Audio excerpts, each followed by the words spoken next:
What's going on, everybody?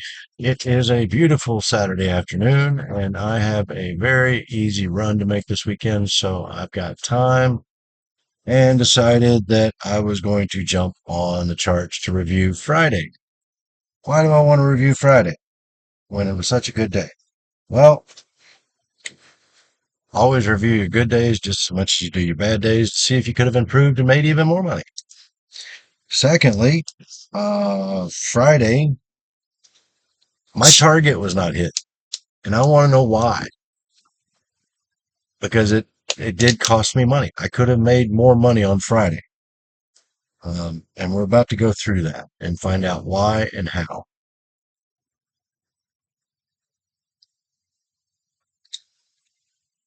So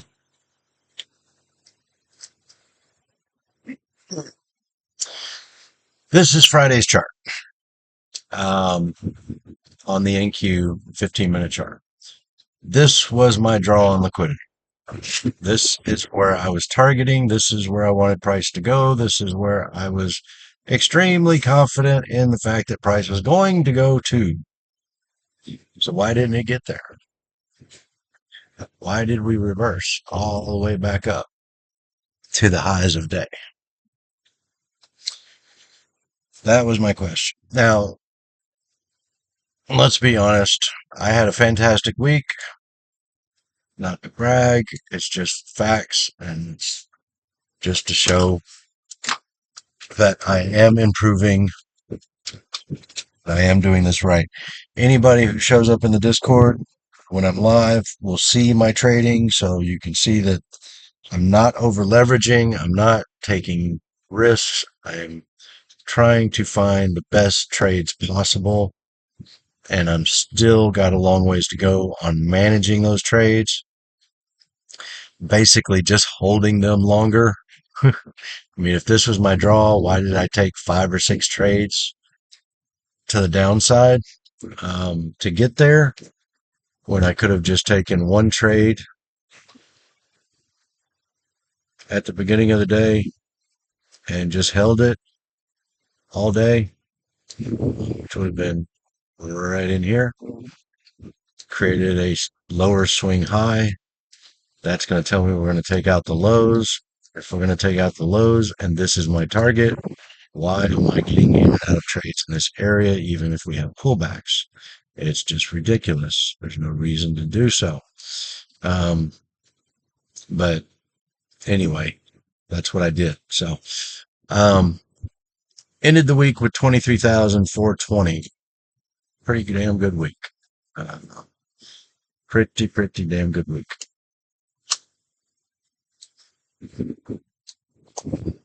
Now, the actual monetary value doesn't really matter. It's important because knowing that I did not over leverage myself in these trades. Now, there were a couple of trades where I ended up in 5 minis, 50 micros or lower, but I did go max amount in one of my trades. But I only do that in the last portion of a trade where I know it is reaching for my liquidity draw. Okay. And in this trade down, I never got above 2 minis. Okay. At any time. I took several trades through here. Some got stopped out for small profits. I think I took one loss.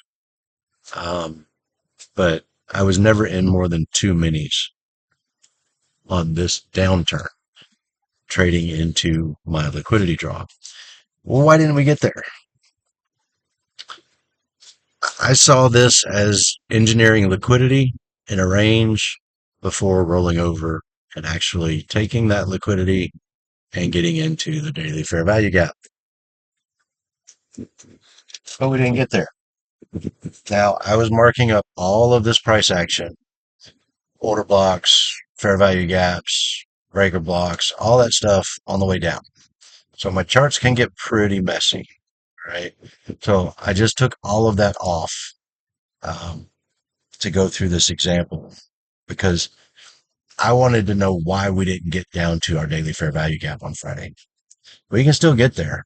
Uh, we'll do that on Sunday's chart markups when we prepare for next week. I'll show you why we can still get down there. Um, but why didn't we do it on Friday? Well, to find out why, we have to go back to where this daily fair value gap was made and figure it out. Okay. So that's what we're going to do. This is the daily fair value gap that I was looking for us to reach. The last daily fair value gap that needs to be rebalanced or at least touched before we have to go way, way down to find another fair value gap. But we would also count this wick as a fair value gap. And we've hit the 50% mark of that, and that's what started us on our way up, right? So this is, guys, enough. Kobe, laid out. So this was my draw on liquidity. All right. So what else is in this area that we need to pay attention to? Well, let's mark the fair value gap we're looking for to begin with. Okay. Uh, and we'll just extend everything to the right when we make it. All right. Kobe, leave her alone. Lay down. Give me just a moment. Lay down. All right. So what else is in the area? Well, we have a fair value gap here that was rebalanced, but none of the candle bodies closed inside of that fair value gap. That's pretty strong price action. I'm going to have to get onto some dollars, guys. You'll have to forgive me. Okay.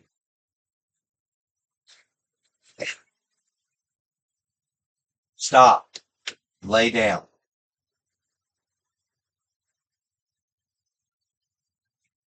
Kobe is such an instigator. So let's mark that fair value gap out, because that seems to be a little important. All right. What else is in this area? Oh, well,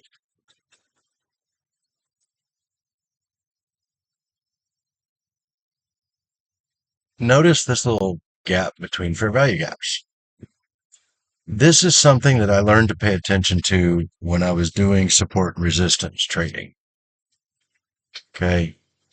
Um, particularly where two body candles meet and they have a wick on either side. Okay. And those wicks seem to be somewhat symmetrical. You want to pay attention to this. Now, there's a difference. I'll show you the difference. These look pretty symmetrical. Now, see where these candle bodies meet? You've got a short wick and a long wick. All right. If we were to put a box on that, and let's just call it a balanced price range. See where the midline is? Okay. It's nowhere close to where the candle bodies meet, right? So not a balanced price range. Now let's go back to this one and draw a balanced price range on it. And where is that midline at? Pretty well where the candles meet. Doesn't have to be exact, but it needs to be in very close proximity to where the candles meet. Okay. So this is a balanced price range that I want to pay attention to. Now, this fair value gap has been rebalanced. Well, let's see. Not completely. Okay. So this does not extend our balanced price range. If we had wicked down to the very bottom price of this fair value gap and then went back up, this would be a balanced price range as well, because we rebalanced the price of that fair value gap. And we could then extend our balanced price range all the way up. But it hasn't done that yet. There is still a small piece of that fair value gap that is still open. This is our balanced price range. All right. So what else is in this area?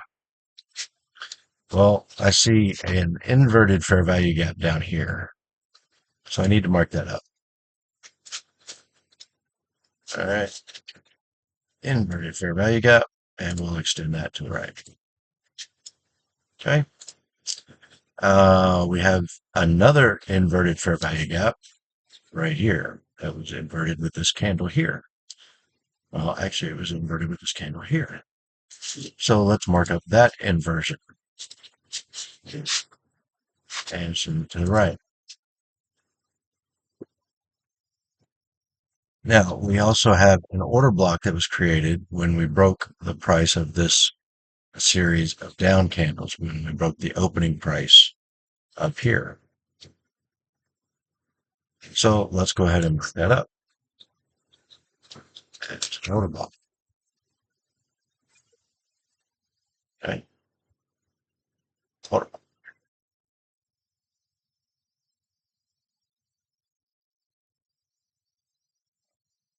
We also have the order block opening price.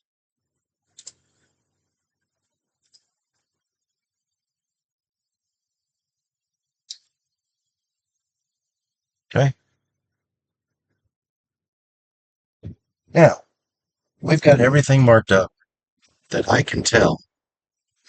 Well, not exactly. All right. Um,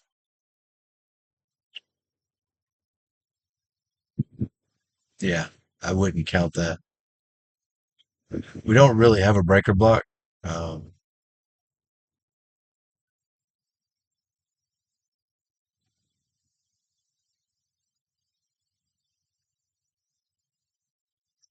I really got, well, we kind of do because we came down and took internal liquidity by then taking this fair value gap. Uh, I'm going to say, uh, I'm not going to mark it a breaker block here. I have got to go into the ICT Bible and really memorize the definition of a breaker block. I think this is one, but it may not be, which would be this entire candle because this is an inside candle. So it'd be this candle here. Let's just mark it up for the hell of it. Say it is. If it's not, it's really not going to make much of a difference, right? So if we mark that up as a breaker block, there we go. All right. Now you can see how busy your charts can get. This is on a daily chart. Okay. If you're marking all of these up on a 15-minute chart, things can get pretty crazy a lot. All right. Um, so, um, yeah.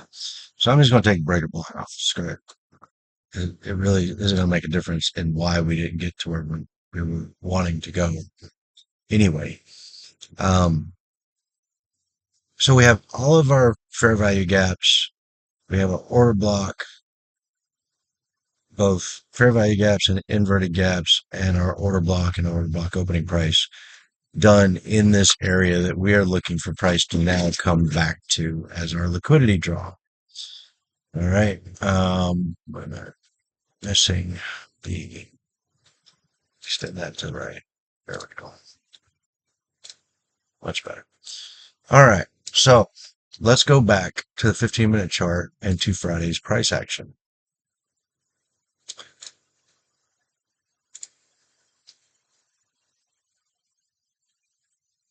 I now know why we did not get into that fair value gap. Fair value gap high right here. This is our balanced price range. This is our fair value gap above it. And the big purple box is our inverted fair value gap. Where what I don't think I didn't. Let's just go back to the Debbie real fast. I'll make this point. Um, with all of this drawn out, where is my best confluence?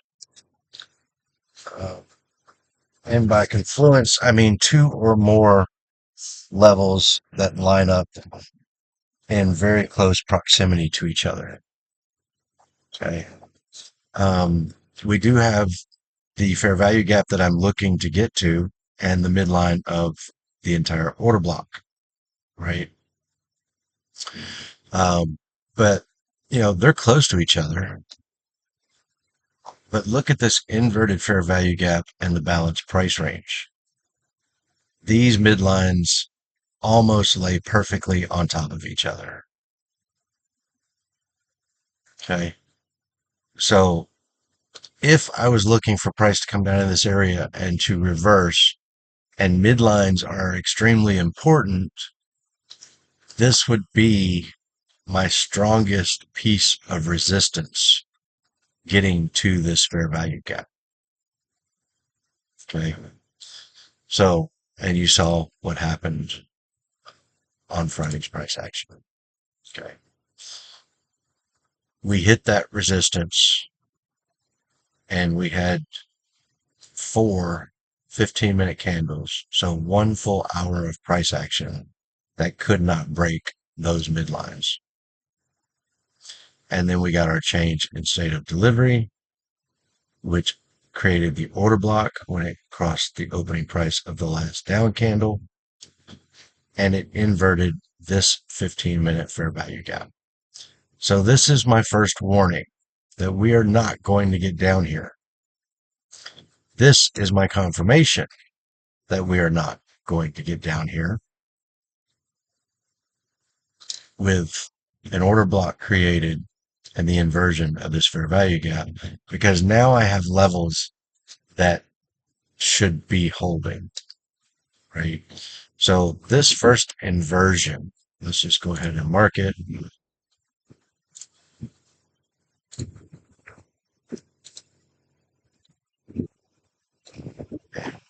Expansion here. And what happened with that inversion? We broke below the mid price and it rejected and the candle closed all the way up here, doing what? Inverting the second fair value gap. Now, if I wasn't sure that price was going to reverse here because of this big bearish fair value gap up here, after this candle, I damn sure better start looking for some longs. Okay? Because this candle inverts this. And if we draw that out, the very next candle comes down, hits the midline of that inversion, and closes up here. Doing what? Creating a bullish fair value gap. So we have consolidation, an inversion, a change in state of delivery, an order block created, and then we have another inversion because of displacement. That is a very big 15-minute candle. And then the very next candle comes down, touches the midline of the inversion, and closes above, creating a bullish fair value gap out of this range. This very well could be a breakaway gap and doesn't have to be retouched, which it isn't. Never gets touched.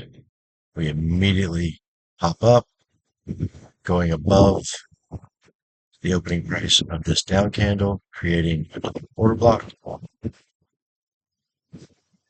and away we go. All right. So the problem is I didn't have any of this marked up. All I had was this little yellow line saying, this is your target. We're going here. Well, no, we're not. We've hit a higher time frame PD array. It's held. It's told us, no, we're not going any lower. And in fact, look at the bodies not closing below the fair value gap. and taking off. Okay. Um, so when this happens and I get double confirmation on the fact, I need to switch my bias, which I did not do on Friday because I was trying to take shorts in here, looking for a reversal. I was trying to take shorts in here. And I lost a little bit of money on the way up, but I did make it all back up here. Um, because once we got up here, I was like, oh, guess what? We're not going down to that daily fair value gap yet. Um, dumbass. So I should have been able to switch my bias a lot sooner and make money on the way up. I'm not going to explain the trades I could have taken on the way up because it doesn't matter. We were trading the wrong way in that section, but we still ended the week with fantastic numbers. But this is what I've got to pay attention to. When I see a draw on liquidity, I need to look at that area of draw and mark everything up. Okay. So that when we get down there, I can see what's happening. Right. So that was the purpose of the video today, was just to go back and find the reason why we didn't hit the target I was looking for. And we found the reason why. And it was operator error that we did not see it because we didn't mark everything up. So with that, I'm going to call this video the end. Um, I will be doing chart markups tomorrow, at the very least on NQ. I will do it live and I will tag everyone a few minutes before I go on. If anyone wants to come in and mark up their charts with me, we'll be more than happy to um, do that live. We can still go down and hit that daily fair value gap. I'll show you that in the chart markups tomorrow. And we'll go over it all then. But for now, everybody have a great weekend, and I will see you tomorrow.